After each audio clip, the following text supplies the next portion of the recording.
2022년 7월 독일 라인메탈 본사 회의실에서 웃음이 터졌습니다.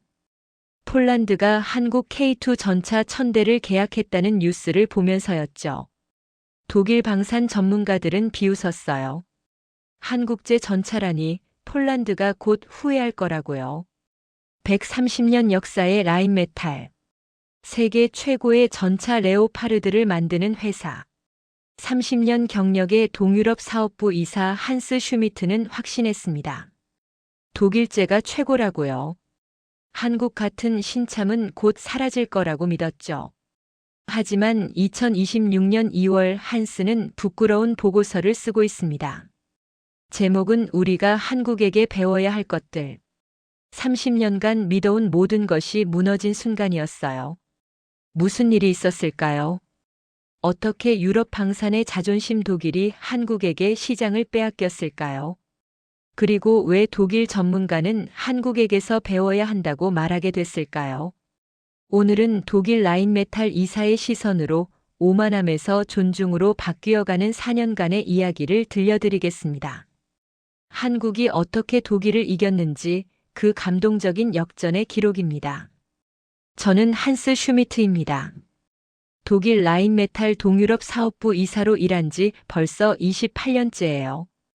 2022년 7월 뒤셀도르프 본사 회의실에서 동료들과 함께 모니터를 보고 있었죠. 화면에는 폴란드 국방부 발표가 떠 있었습니다. 폴란드가 한국 현대로템으로부터 K2 흑표 전차 1000대를 도입한다는 내용이었어요. 총 계약 규모는 180억 달러에 달했죠.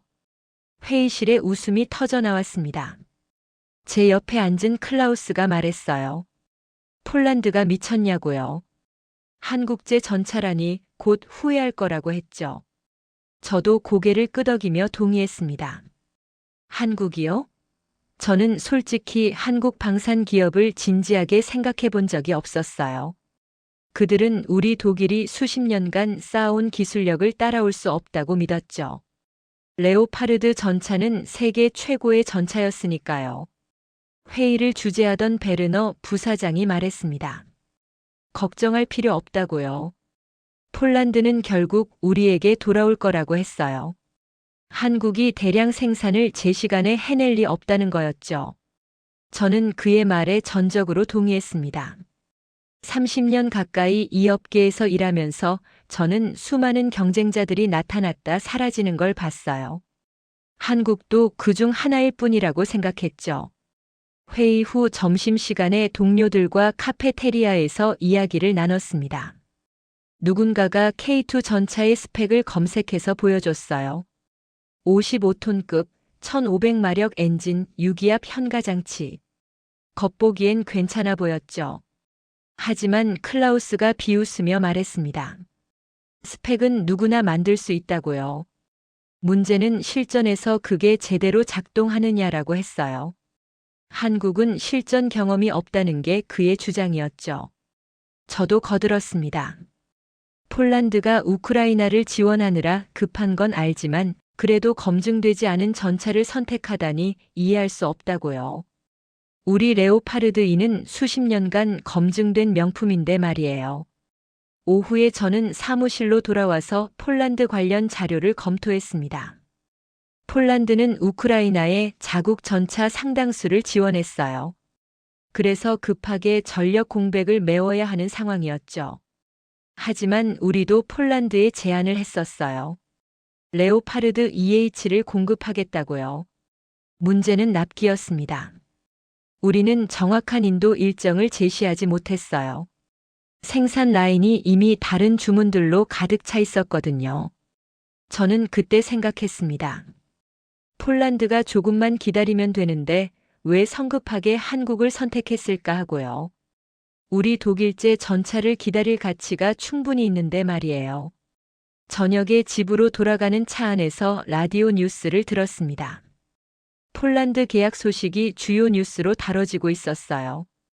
독일 방산 전문가가 인터뷰에서 말했죠.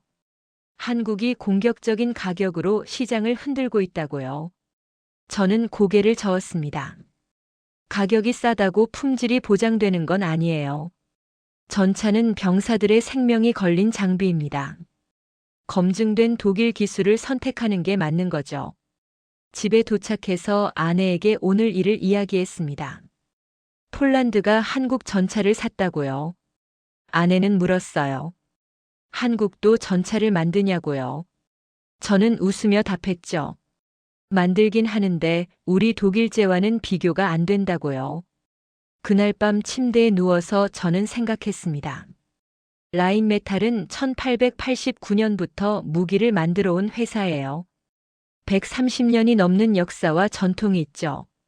한국은 방산 수출을 시작한 지 얼마나 됐나요? 저는 확신했습니다. 폴란드는 곧 후회할 거라고요. 한국이 약속한 납기를 지키지 못하면 결국 우리에게 손을 벌릴 거라고 생각했어요. 그때 우리는 여유롭게 더 좋은 조건을 제시하면 되는 거죠. 30년간 유럽 전차 시장을 지배해온 우리였습니다. 한국 같은 신참이 우리를 위협할 수 있다고는 꿈에도 생각하지 않았어요. 그건 제 인생 최대의 오산이었습니다. 2022년 12월 차가운 겨울바람이 뒤셀도르프 거리를 휩쓸고 있었습니다. 저는 사무실에서 커피를 마시며 이메일을 확인하고 있었어요. 그때 한 통의 뉴스 알림이 눈에 들어왔죠. 폴란드의 K2 전차 첫 10대가 도착했다는 내용이었습니다. 계약 체결 후 불과 5개월 만이었어요. 저는 화면을 다시 확인했습니다. 뭔가 잘못 본 게 아닐까 싶었죠. 5개월이요? 그게 가능한 일인가요? 전차는 복잡한 무기 체계예요. 설계, 생산, 검수, 운송까지 최소 1년은 걸려야 정상입니다. 저는 한국이 초도 물량을 미리 만들어뒀던 게 아닐까 생각했어요. 하지만 찜찜한 기분이 들었습니다. 저는 클라우스에게 전화를 걸었어요. 한국 놈들이 벌써 첫 물량을 보냈다고 했죠. 클라우스는 웃으며 답했습니다. 초도 물량일 뿐이라고요. 대량 생산은 다른 문제라고 했어요. 저도 그렇게 생각하고 싶었습니다. 10대 정도야 미리 준비해둔 걸 보낼 수 있죠. 하지만 수백 대를 제 시간에 만들어내는 건 완전히 다른 차원의 일이에요. 오후에 본사 회의가 있었습니다. 동유럽 사업부 전체 회의였어요. 베르너 부사장이 현재 진행 중인 계약들을 점검했죠. 그때 나온 이야기들이 저를 불편하게 만들었습니다. 그리스 주문이요? 2019년에 계약한 레오파르드 EA7 업그레이드 건이었습니다. 이미 3년이 지났는데도 아직 인도하지 못하고 있었어요. 생산 라인에 다른 주문이 밀려서 계속 지연되고 있다는 보고였죠. 헝가리는 더 심각했습니다. 2020년에 계약한 레오파르드 EA7 주문이었어요. 원래 2022년 인도 예정이었지만 납기가 2024년으로 2년이나 연기됐습니다. 헝가리 국방부가 강력하게 항의하고 있다고 했어요. 저는 회의실에 앉아서 생각했습니다. 우리가 납기를 못 지키는 게 어제 오늘 일은 아니에요. 독일 방산 업계는 원래 그래왔죠. 고객들도 이해해 줄 거라고 생각했어요. 우리 제품이 최고니까요. 하지만 한국은 5개월 만에 첫 물량을 보냈습니다. 우리는 3년이 지나도 그리스 주문을 처리하지 못하고 있었고요. 이 대비가 저를 불편하게 만들었어요. 회의가 끝나고 저는 사무실로 돌아와 인터넷 검색을 했습니다. 폴란드 K2 인도 관련 기사들을 찾아봤죠. 폴란드 국방부 장관이 직접 인수식에 참석했다고 합니다. 만족스럽다는 반응이었어요. 한 기사에서 폴란드 장성의 인터뷰를 읽었습니다.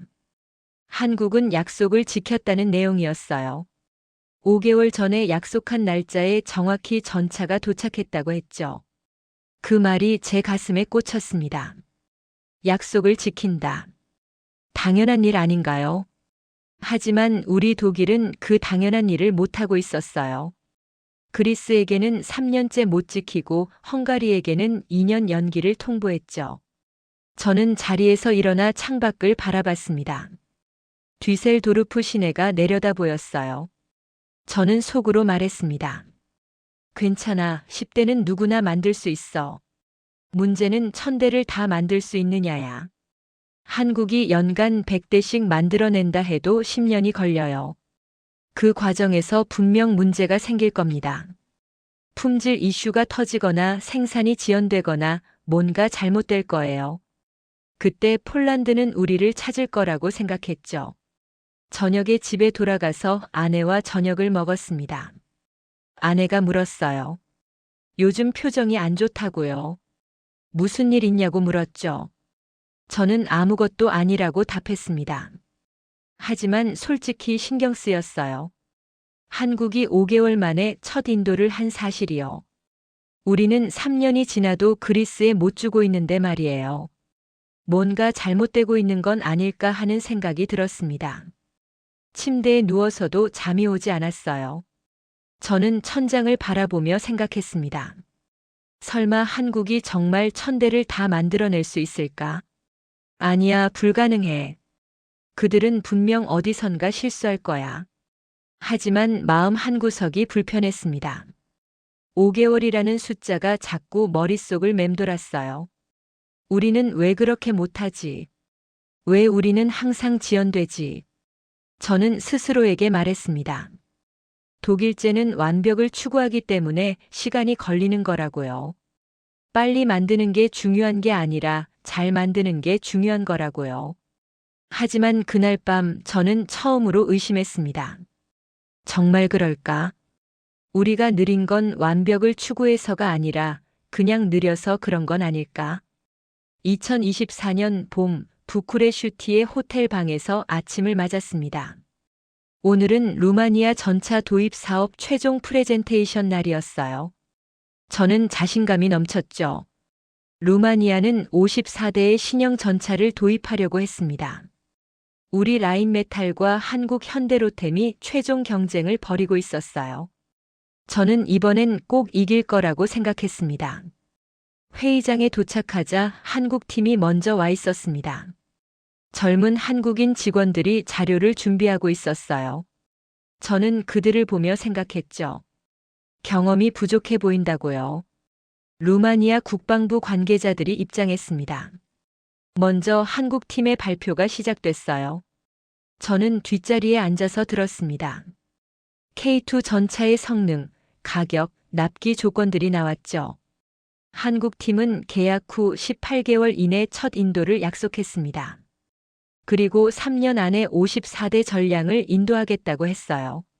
명확한 일정표를 보여줬죠. 저는 속으로 코웃음을 쳤습니다. 다음은 우리 차례였습니다. 저는 단상에 올라가 자신 있게 프레젠테이션을 시작했어요. 레오파르드 EA7의 우수성을 설명했죠. 나토 표준 장비라는 점, 유럽 전역에서 운용되는 검증된 전차라는 점을 강조했습니다. 하지만 납기 부분에서 저는 말을 흐렸습니다. 정확한 인도 일정을 제시할 수 없었어요. 현재 생산 라인이 포화 상태라 최소 3년에서 4년은 걸릴 거라고 했죠. 루마니아 국방차관이 물었습니다. 왜 그렇게 오래 걸리냐고요? 저는 답했어요. 품질을 보장하려면 시간이 필요하다고요. 독일제는 완벽을 추구한다고 했죠. 하지만 그의 얼굴에서 실망감이 보였습니다. 4년이요? 루마니아는 지금 당장 전차가 필요한데 4년을 기다려야 한다고요. 저는 말했습니다. 좋은 것은 기다릴 가치가 있다고요. 프레젠테이션이 끝나고 저는 호텔로 돌아왔습니다. 자신감은 있었지만 뭔가 찝찝한 기분이 들었어요. 루마니아 측의 반응이 예전 같지 않았거든요. 일주일 후 결과가 나왔습니다. 루마니아는 한국 K2를 선택했어요. 저는 뉴스를 보고 충격을 받았습니다. 말이 안 되는 일이었죠. 우리가 진리가 없는데. 루마니아 국방부 발표를 읽어봤습니다. 선정 이유가 명시되어 있었어요. 첫째, 명확한 납기. 둘째, 합리적인 가격. 셋째, 폴란드 운용 사례를 통한 검증. 폴란드 운용 사례라는 말에 저는 움찔했습니다. 2024년 봄 현재 폴란드는 이미 K2 전차 100대 이상을 실전 배치했어요. 혹한 속에서도 완벽하게 작동한다는 평가를 받고 있었죠. 반면 우리는요, 그리스에 약속한 전차는 5년째 지연 중이었습니다. 헝가리 주문도 계속 미뤄지고 있었고요. 루마니아가 우리를 신뢰하지 못한 건 당연한 일이었어요. 저는 본사에 보고서를 작성했습니다. 루마니아 입찰 실패 원인 분석이었어요. 저는 썼죠. 납기 불확실성이 결정적 패인이었다고요. 가격 경쟁력도 부족했다고 했습니다. 베르너 부사장이 답장을 보내왔습니다. 루마니아는 작은 시장이니 신경 쓸 필요 없다는 내용이었어요. 우리의 주 고객은 독일군과 서유럽 국가들이라고 했죠. 하지만 저는 알고 있었습니다. 시장이 작고 큰 게 문제가 아니에요. 우리가 고객의 신뢰를 잃고 있다는 게 문제였죠. 납기를 못 지키는 회사를 누가 믿겠어요. 그날 저녁 저는 클라우스와 맥주를 마셨습니다. 루마니아 패배가 속상하다고 했어요. 클라우스는 위로했죠. 한국이 저가 공세로 시장을 교란하고 있다고 했습니다. 저는 고개를 저었습니다. 가격만의 문제가 아니에요. 한국은 약속을 지켰어요. 폴란드에 5개월 만에 첫 인도를 했고 2024년 현재 100대 이상을 납품했죠. 우리는요, 5년이 지나도 그리스에 못 주고 있었습니다. 클라우스가 물었습니다. 한국이 정말 그렇게 대단하냐고요. 저는 대답하지 못했어요. 인정하기 싫었지만 사실이었으니까요. 집으로 돌아가는 길에 저는 생각했습니다. 30년간 이 일을 해왔는데 처음으로 우리가 질 수도 있겠다는 생각이 들었어요. 한국이 단순한 가격 경쟁자가 아니라 진짜 경쟁자가 될 수도 있다는 생각이요. 하지만 저는 여전히 믿고 싶었습니다. 독일제가 최고라고요. 한국은 일시적인 현상일 뿐이라고요. 2024년 여름 저는 폴란드 브라니에보로 향하는 기차에 몸을 실었습니다. 본사의 지시였어요. 폴란드 K2 전차 운용 실태를 직접 조사하라는 임무였죠. 솔직히 가기 싫었습니다. 경쟁사 제품이 잘 작동하는 걸 보러 가는 기분이었어요. 하지만 명령이었으니 따를 수밖에 없었죠. 브라니에보는 폴란드 북동부 칼리닌그라드 근처에 있는 도시였습니다. 폴란드 제16기계화사단이 주둔하고 있었어요. 러시아의 직접적인 위협에 대응하는 최전방 부대였죠.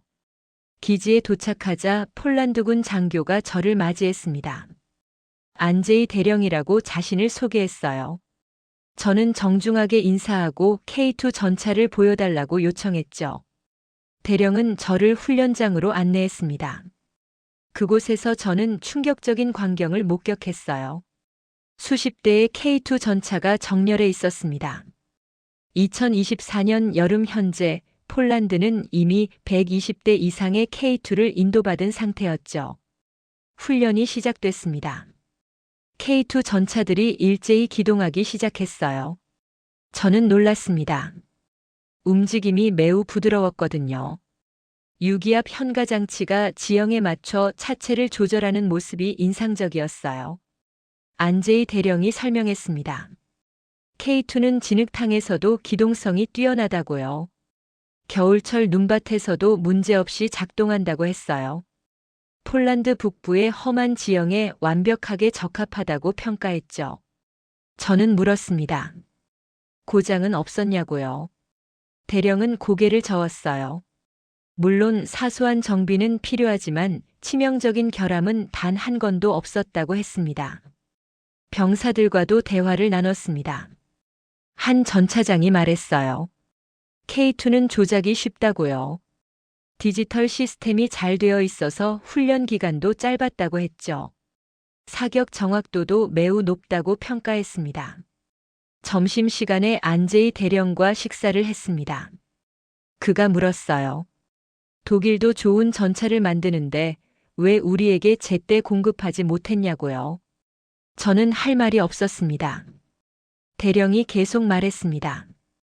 2022년 우크라이나 전쟁 직후 폴란드는 급했다고 해요.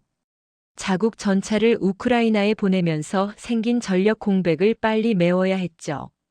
독일에도 문의했지만 명확한 답을 듣지 못했다고 합니다. 그때 한국이 나타났어요. 5개월 안에 첫 물량을 주겠다고 약속했죠. 폴란드는 반신반의했지만 계약했습니다. 그리고 한국은 약속을 지켰어요. 대령의 말이 제 가슴을 찔렀습니다. 약속을 지킨다. 그게 뭐가 그리 대단한 일인가요? 하지만 우리 독일은 그 기본도 못하고 있었어요. 오후에 저는 K2 전차 내부도 살펴봤습니다. 승무원석에 앉아보니 생각보다 쾌적했어요. 디지털 계기판이 잘 정리되어 있었고 조작도 직관적으로 보였죠. 안제이 대령이 말했습니다. 2026년부터는 폴란드에서 직접 K2PL을 생산한다고요. 한국이 기술 이전을 해주기로 했다고 했어요. 폴란드 현지 공장에서 820대를 더 만들 계획이라고 했죠. 저는 깜짝 놀랐습니다. 기술 이전이요? 독일은 절대 하지 않는 일이에요. 우리의 기술은 독일의 자산이니까요. 그런데 한국은 그걸 폴란드와 공유한다고요? 기지를 떠나면서 저는 깨달았습니다. 한국의 전략이 우리와 완전히 다르다는 것을요. 우리는 제품을 팔지만 한국은 파트너십을 만들고 있었어요. 기차로 돌아가는 길에 저는 창밖을 멍하니 바라봤습니다. 브라니에보에서 본 광경이 계속 떠올랐어요. 120대의 K2가 완벽하게 작동하는 모습, 만족해하는 폴란드 병사들, 약속을 지킨 한국. 저는 처음으로 인정했습니다. 한국이 대단하다고요. 그들은 단순히 싼 가격으로 파는 게 아니었어요. 제대로 된 제품을 약속한 시간에 공급하고 있었죠. 호텔에 도착해서 본사에 보고서를 작성했습니다. 폴란드 K2 운용 실태는 매우 양호하다고 썼어요. 품질, 성능, 병사 만족도 모두 높은 수준이라고 보고했죠. 하지만 마지막 문장을 쓰면서 손이 떨렸습니다. 저는 이렇게 썼어요. 우리는 한국을 진지하게 받아들여야 합니다. 그들은 더 이상 무시할 수 있는 상대가 아닙니다. 그날 밤 저는 잠을 이루지 못했습니다. 30년간 쌓아온 확신이 흔들리고 있었어요. 독일제가 최고라는 믿음이 무너지고 있었죠. 2025년 가을 뒤셀도르프는 낙엽이 거리를 뒤덮고 있었습니다. 저는 사무실 책상 앞에 앉아 컴퓨터 모니터를 응시하고 있었어요. 화면에는 충격적인 뉴스가 떠 있었죠. 폴란드가 K2 전차 180대 인도를 모두 완료했다는 소식이었습니다. 2022년 7월 계약 후 정확히 3년 만이었어요. 1000대 계약 중 1차 물량 180대를 약속대로 다 받은 거죠. 저는 화면을 멍하니 바라봤습니다. 3년이요. 한국은 3년 만에 180대를 만들어서 폴란드에 보냈어요. 우리 독일은요? 저는 다른 탭을 열었습니다. 그리스 레오파르드 업그레이드 건이 떠올랐어요. 2019년 계약했죠. 2025년 가을 현재 6년이 지났습니다. 하지만 아직도 완료되지 않았어요. 그리스 국방부는 계속 항의하고 있었죠. 노르웨이도 마찬가지였습니다. 2023년에 레오파르드 EH를 계약했어요. 2025년 가을 현재까지 단 한 대도 인도하지 못했죠. 노르웨이는 전력 공백으로 고통받고 있었습니다. 저는 키보드에 손을 얹고 고민했습니다. 보고서를 써야 했어요. 본사의 현 상황을 보고해야 했죠. 하지만 뭐라고 써야 할까요? 결국 저는 진실을 썼습니다. 한국은 약속을 지켰고 우리는 지키지 못했다고요. 폴란드는 3년 만에 180대를 받았고 그리스는 6년이 지나도 받지 못했다고 보고했어요.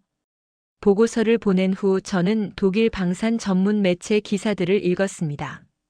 한 분석가가 쓴 글이 눈에 들어왔어요. 독일 방산 산업의 위기라는 제목이었죠.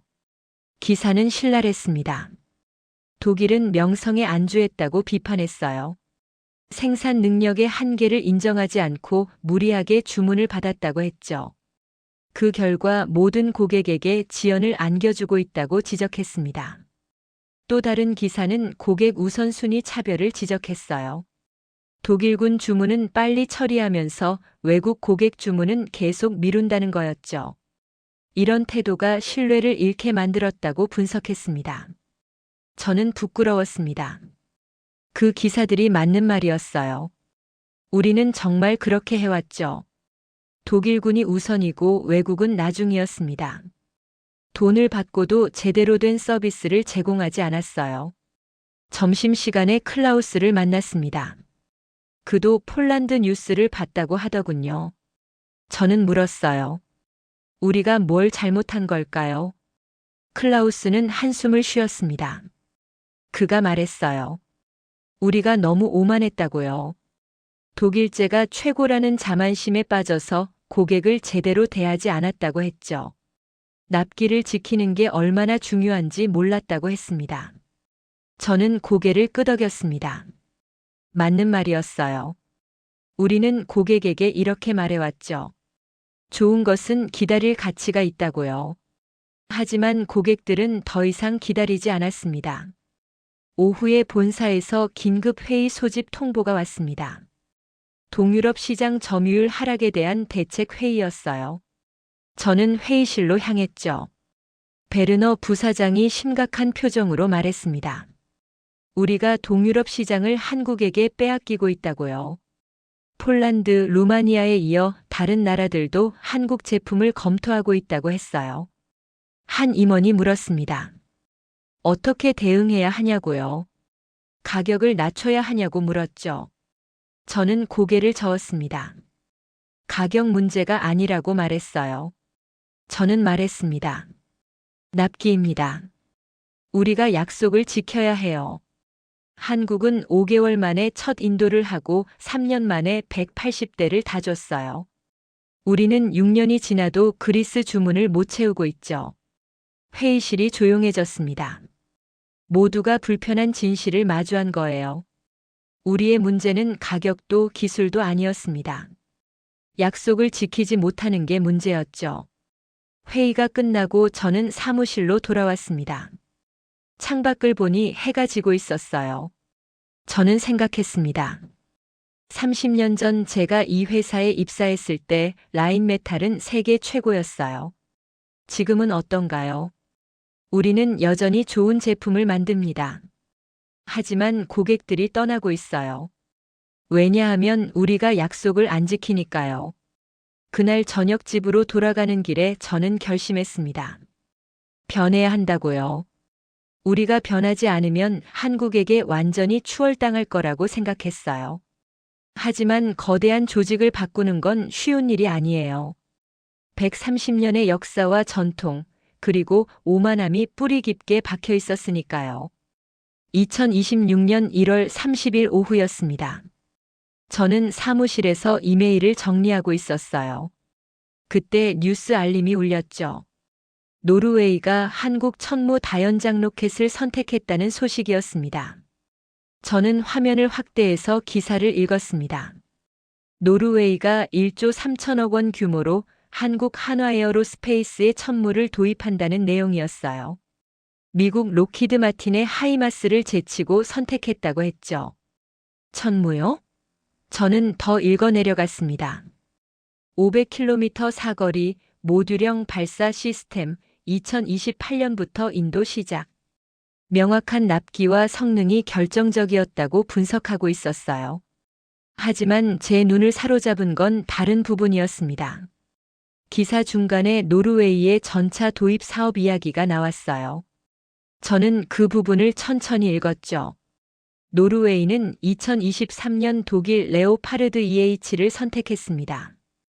우리 라인메탈의 전차였어요. 하지만 2026년 1월 현재까지 단 한 대도 인도하지 못하고 있다고 쓰여 있었죠. 기사는 계속됐습니다. 노르웨이 국방 전문 매체 포르스 바레츠 포rum의 분석을 인용하고 있었어요. 만약 노르웨이가 2023년에 K2를 선택했다면 폴란드처럼 이미 전차를 받았을 거라고 했죠. 같은 시기에 한국 무기를 선택한 폴란드는 전력 공백을 메웠지만 독일을 선택한 노르웨이는 여전히 노후한 전차로 버티고 있다는 내용이었습니다. 러시아 위협이 커지는 상황에서 이건 심각한 안보 위기라고 지적하고 있었어요. 저는 의자에 깊이 앉았습니다. 가슴이 답답했어요. 3년이요. 우리는 3년 동안 노르웨이에 단 한 대도 주지 못했습니다. 같은 기간 한국은 폴란드에 180대를 줬죠. 더 충격적인 건 노르웨이 국방 관계자의 인터뷰였습니다. 노르웨이군은 2023년 K2를 2번이나 추천했다고 해요. 기술적으로 우수했고 납기도 빨랐으니까요.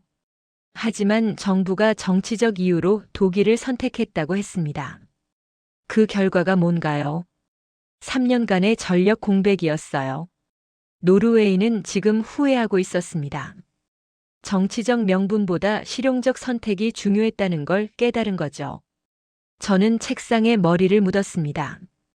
부끄러웠어요. 노르웨이는 우리를 믿고 계약했는데 우리는 그 신뢰를 배신했습니다. 3년 동안 아무것도 주지 못했어요. 클라우스에게 전화를 걸었습니다. 노르웨이 뉴스 봤냐고 물었어요. 그는 한숨을 쉬었습니다. 봤다고 했죠. 우리 탓이라고 했어요. 저는 물었습니다. 노르웨이 주문은 언제쯤 인도할 수 있냐고요. 클라우스는 모른다고 답했어요. 생산 라인이 여전히 밀려 있어서 빨라야 2027년이나 2028년은 되어야 한다고 했죠. 2027년이요? 계약 후 4년이 지나서야 첫 전차를 준다고요? 저는 말문이 막혔습니다. 한국은 5개월 만에 첫 인도를 하는데 우리는 4년이 걸린다고요? 저녁에 독일 방산업계 긴급회의가 소집됐습니다. 노르웨이가 천무를 선택한 것이 큰 충격이었어요. 나토 회원국이 미국 무기 대신 한국 무기를 선택했다는 게 상징적이었죠. 회의에서 한 임원이 말했습니다. 유럽 시장을 한국이 잠식하고 있다고요. 전차는 폴란드와 루마니아를 빼앗겼고 이제 다연장 로켓마저 노르웨이에서 밀렸다고 했어요. 베르너 부사장이 물었습니다. 대책이 뭐냐고요? 회의실이 조용해졌어요. 아무도 명확한 답을 내놓지 못했죠. 저는 손을 들었습니다. 그리고 말했어요. 우리가 고객을 잃은 게 아니라 고객이 우리를 버렸다고요. 왜냐하면 우리가 약속을 안 지켰으니까요. 독일은 납기를 지연시키고 가격을 올리고 고객을 차별했습니다. 한국은 약속을 지키고 합리적인 가격을 제시하고 모든 고객을 존중했어요. 결과는 명확했죠. 한 임원이 반박했습니다. 우리 기술력이 더 우수하다고요. 저는 고개를 저었어요. 기술력만으로는 부족하다고 말했죠. 고객은 지금 당장 쓸 수 있는 무기를 원해요. 회의가 끝나고 저는 혼자 사무실에 남았습니다. 창밖을 보니 눈이 내리고 있었어요. 하얀 눈송이들이 거리를 뒤덮고 있었죠. 저는 생각했습니다. 우리가 뭘 잘못한 걸까? 언제부터 이렇게 됐을까? 30년 전 우리는 정말 최고였는데 지금은 고객들이 떠나고 있어요. 노르웨이 기사를 다시 읽었습니다. 그들이 천무를 선택한 결정적 이유는 신뢰였어요. 한국은 약속을 지킨다는 신뢰요. 우리는 그 신뢰를 잃었습니다. 그날 밤 집으로 돌아가지 못하고 사무실에서 밤을 샜습니다. 저는 자료를 정리하며 생각했어요. 변해야 한다고요. 130년 역사의 라인 메탈이 사라지지 않으려면 우리가 변해야 한다고요. 하지만 어떻게 변해야 할까요? 저는 아직 답을 찾지 못했습니다. 2026년 2월 1일, 저는 집 서재에 혼자 앉아 있었습니다. 주말이었지만 쉴 수가 없었어요. 머릿속이 복잡했죠. 저는 노트북을 켜고 엑셀 파일을 열었습니다. 비교표를 만들기로 했어요. 독일과 한국을 객관적으로 비교해 보려고 했죠. 첫 번째 항목은 납기였습니다. 저는 최근 5년간 우리 라인메탈의 주요 계약들을 정리했어요. 그리스 레오파르드 업그레이드 2019년 계약, 2026년 현재까지 미완료. 7년 지연. 헝가리 레오파르드 EA7 2020년 계약, 원래 2022년 인도 예정이었지만 2024년으로 2년 연기. 그마저도 2026년 현재 완료되지 않음. 노르웨이 레오파르드 EA7 2023년 계약, 2026년 현재까지 0대 인도. 저는 한국 쪽을 적기 시작했습니다. 폴란드 K2 2022년 7월 계약, 2022년 12월 첫 10대 인도. 5개월. 2025년까지 180대 완료. 3년. 루마니아 K2 2024년 계약 진행 중. 숫자가 명확했습니다. 독일은 약속을 못 지켰어요. 한국은 약속을 지켰죠. 이게 팩트였습니다. 두 번째 항목은 가격이었습니다. 우리 레오파르드 EA7의 대당 가격은 계속 올랐어요. 원자재 가격 상승, 인건비 증가를 이유로 계약 후에도 가격을 올렸죠. 한국 K2는 계약 가격을 유지했습니다. 추가 비용 청구 없이 약속한 가격으로 공급했어요. 게다가 애초에 우리보다 2030% 저렴했죠. 세 번째는 기술 이전이었습니다. 독일은 기술 이전을 거부합니다. 우리의 기술은 독일의 자산이니까요. 절대 외국과 공유하지 않아요. 한국은 달랐습니다. 폴란드의 K2PL 생산 기술을 이전해줬어요. 2026년부터 폴란드가 자체 생산을 시작할 예정이죠. 완전한 파트너십이었습니다. 네 번째는 고객 대우였습니다. 저는 쓰라렸지만 진실을 적었어요. 독일은 고객을 차별합니다. 독일군이 우선이고 외국 고객은 후순위예요. 돈을 받고도 제대로 대우하지 않았죠. 한국은 모든 고객을 동등하게 대했습니다. 작은 시장이라고 무시하지 않았어요. 폴란드든 루마니아든 노르웨이든 똑같이 존중했죠. 저는 화면을 보며 한숨을 쉬었습니다. 비교표가 완성됐어요. 그런데 한국 쪽이 모든 항목에서 우위였습니다. 납기, 가격, 기술 협력, 고객 대우 모두요. 아내가 커피를 가져다 줬습니다. 뭐 하냐고 물었어요. 저는 화면을 보여줬죠. 독일과 한국을 비교하고 있다고 했어요. 아내가 물었습니다. 누가 더 좋으냐고요. 저는 대답하지 못했어요. 30년간 독일제가 최고라고 믿어왔는데 이제는 확신할 수 없었거든요. 오후에 저는 인터넷으로 한국 방산 기업들을 검색했습니다.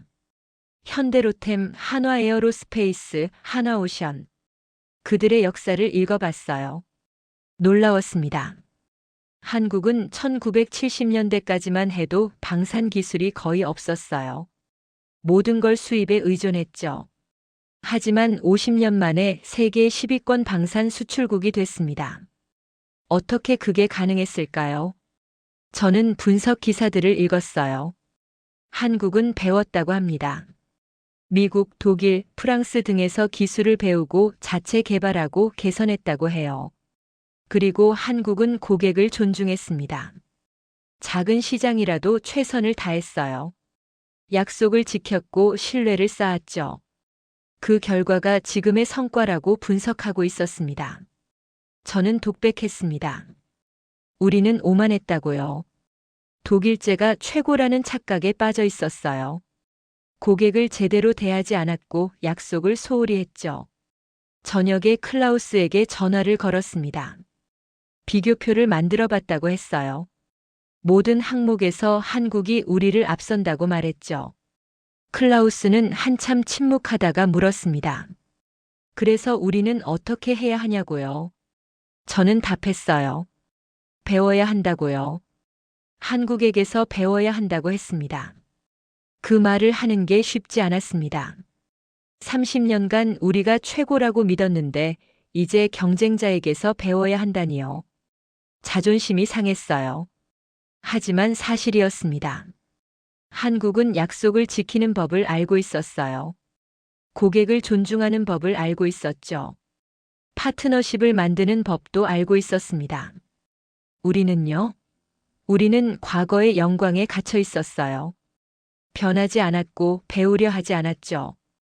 그 결과가 시장 상실이었습니다. 밤늦게까지 저는 자료를 정리했습니다. 내일 본사에 제출할 보고서를 쓰기 위해서였어요. 제목은 이미 정했죠. 우리가 한국에게 배워야 할 것들. 30년 경력의 독일 방산 전문가가 쓰는 보고서 제목으로는 치욕적이었습니다. 하지만 진실이었어요. 2026년 2월 2일 아침, 저는 평소보다 일찍 일어났습니다. 오늘은 보고서를 완성해야 했어요. 내일 월요일 본사에 제출할 보고서였죠. 저는 서재로 가서 노트북을 켰습니다. 어젯밤 만든 비교표를 다시 봤어요. 독일 대 한국. 모든 항목에서 한국이 앞서고 있었죠. 보고서 작성을 시작했습니다. 제목은 우리가 한국에게 배워야 할 것들이었어요. 30년 경력의 제가 쓰기에는 부끄러운 제목이었지만 피할 수 없는 현실이었습니다. 서론을 썼습니다. 저는 라인메탈에서 28년간 일했다고요. 그동안 독일제가 최고라고 믿었다고 했죠. 하지만 최근 몇 년간 시장에서 일어난 변화를 보면서 생각을 바꿀 수밖에 없었다고 썼어요. 첫 번째 섹션은 약속 이행이었습니다. 저는 팩트를 나열했어요. 한국은 폴란드에 5개월 만에 첫 인도를 했고 3년 만에 180대를 완납했다고요. 우리는 그리스에 7년째 못 주고 있다고 썼죠. 고객은 완벽한 제품보다 제 시간에 오는 제품을 원합니다. 아무리 좋은 무기라도 전장에 없으면 소용없어요. 한국은 이걸 이해했고 우리는 이해하지 못했습니다. 두 번째는 고객 존중이었습니다. 저는 썼어요. 우리는 고객을 차별했다고요. 독일군이 우선이고 외국은 나중이었죠. 시장이 크면 신경 쓰고 작으면 무시했습니다. 한국은 달랐습니다. 폴란드든 루마니아든 노르웨이든 똑같이 대했어요. 작은 시장이라고 소홀히 하지 않았죠. 모든 고객에게 최선을 다했습니다. 세 번째는 파트너십 구축이었습니다. 우리는 제품만 팔았어요. 기술은 절대 공유하지 않았죠. 독일의 자산이니까요. 한국은 파트너를 만들었습니다. 폴란드의 기술 이전을 해줬어요. 함께 생산하고 함께 성장하는 관계를 만들었죠. 이게 진짜 협력이었습니다. 네 번째는 가격 경쟁력이었습니다. 저는 인정했어요. 우리 가격이 너무 비싸다고요. 게다가 계약 후에도 계속 올렸죠. 고객 입장에서는 신뢰할 수 없었을 겁니다. 한국은 합리적인 가격을 제시했습니다. 그리고 약속한 가격을 지켰어요. 추가 비용 청구가 없었죠. 이것도 신뢰였습니다. 결론을 쓰기 시작했습니다. 손이 떨렸어요. 30년간 믿어온 것을 부정하는 문장들이었으니까요. 저는 이렇게 썼습니다. 한국은 더 이상 추격자가 아닙니다. 일부 분야에서 우리를 추월했어요. 납기 준수, 고객 관리, 파트너십 구축에서 한국이 앞서고 있습니다. 우리가 변하지 않으면 더 많은 시장을 잃을 겁니다. 폴란드, 루마니아, 노르웨이는 시작일 뿐이에요. 다른 유럽 국가들도 한국을 주목하고 있죠. 라인메탈이 살아남으려면 배워야 합니다. 한국에게서 배워야 해요. 약속을 지키는 법, 고객을 존중하는 법, 파트너십을 만드는 법을 배워야 합니다. 저는 마지막 문단을 썼습니다. 가장 중요한 부분이었어요. 나는 30년간 독일제가 최고라고 믿었습니다. 레오파르드는 세계 최고의 전차이고 독일 기술은 누구도 따라올 수 없다고 생각했죠. 하지만 이제는 다르게 생각합니다. 기술력만으로는 부족합니다. 고객의 신뢰가 더 중요해요. 약속을 지키는 것, 고객을 존중하는 것, 함께 성장하는 것.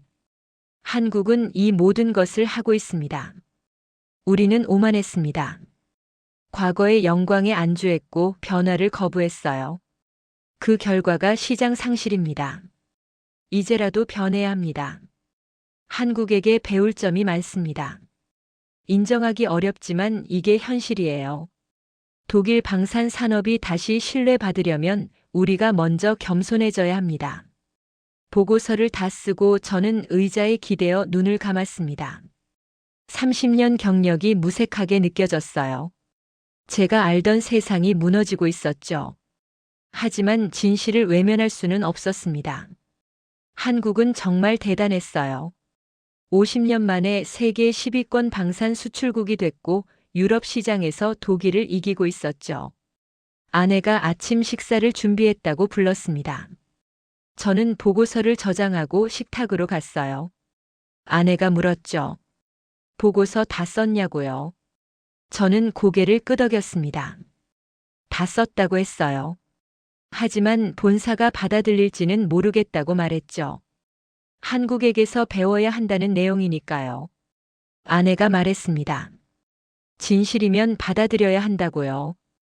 독일이 최고라는 고집만으론 시장을 지킬 수 없다고 했어요. 아내의 말이 맞았습니다. 오후에 저는 보고서를 다시 읽어봤습니다. 수정할 부분이 있나 확인했어요. 하지만 고칠 게 없었습니다. 모두 사실이었으니까요. 저는 이메일을 작성했습니다. 베르너 부사장과 경영진에게 보낼 이메일이었어요. 보고서를 첨부하고 간단한 메시지를 썼죠. 30년간 이 일을 해왔지만 지금이 가장 어려운 시기입니다. 우리는 시장을 잃고 있어요. 변하지 않으면 더 잃을 겁니다. 첨부한 보고서를 꼭 읽어주시기 바랍니다. 발송 버튼을 누르기 전에 저는 잠시 망설였습니다. 이 보고서가 제 커리어에 어떤 영향을 미칠지 몰랐어요. 동료들이 반발할 수도 있었죠. 한국을 인정하고 배우자는 제안을 받아들이기 힘들 테니까요. 하지만 저는 발송 버튼을 눌렀습니다. 누군가는 진실을 말해야 했어요. 30년 경력에 제가 하지 않으면 누가 하겠어요. 저녁이 되어 창밖을 보니 별이 빛나고 있었습니다. 저는 생각했어요. 한국이라는 나라는 정말 대단하다고요. 전쟁의 폐허에서 시작해서 이제는 독일과 경쟁하고 있죠. 그들의 비결은 뭘까요? 저는 이제 알 것 같았어요. 겸손과 노력이었습니다. 배우려는 자세와 약속을 지키는 성실함이었죠. 우리 독일은 반대였습니다. 오만과 안주였어요. 배우기를 거부하고 약속을 소홀히 했죠. 저는 결심했습니다. 제 보고서가 받아들여지든 안 되든 저 개인적으로는 변하겠다고요. 한국에게서 배우겠다고 했습니다. 30년간 독일제가 최고라고 믿었지만 이제는 압니다. 최고는 고정된 게 아니에요. 계속 노력하고 고객을 존중하고 약속을 지키는 자가 최고가 되는 거죠. 한국이 그걸 증명했습니다. 한스 슈미트의 보고서는 라인메탈 본사에 큰 파장을 일으켰습니다. 일부는 반발했지만 많은 이들이 인정할 수밖에 없었어요. 숫자가 거짓말을 하지 않았으니까요. 한국은 5개월 만에 첫 인도를 했고 3년 만에 180대를 완납했습니다. 독일은 6년이 지나도 그리스에 약속한 전차를 주지 못했죠. 한국은 약속을 지켰고 독일은 지키지 못했어요. 폴란드, 루마니아, 노르웨이. 유럽 국가들이 하나둘 한국을 선택했습니다. 더 이상 독일제가 최고라는 말은 통하지 않았어요. 고객들은 약속을 지키는 파트너를 원했으니까요. 한국의 비결은 간단했습니다. 겸손, 성실, 존중. 작은 시장이라고 무시하지 않았고 모든 고객을 동등하게 대했어요. 약속한 날짜에 제품을 보냈고 함께 성장하는 파트너십을 만들었죠. 전쟁의 폐허에서 시작해 50년 만에 세계 10위권 방산 수출국이 된 나라. 이제는 130년 역사의 독일 기업이 배워야 할 대상이 된 나라. 그게 바로 대한민국입니다. 한스의 마지막 문장처럼 한국이 그걸 증명했습니다. 최고는 고정된 게 아니에요. 계속 노력하고 고객을 존중하고 약속을 지키는 자가 최고가 되는 거죠. 이 이야기가 흥미로우셨다면 구독과 좋아요 부탁드립니다. 다음에도 세계가 인정하는 대한민국의 이야기로 찾아뵙겠습니다. 감사합니다.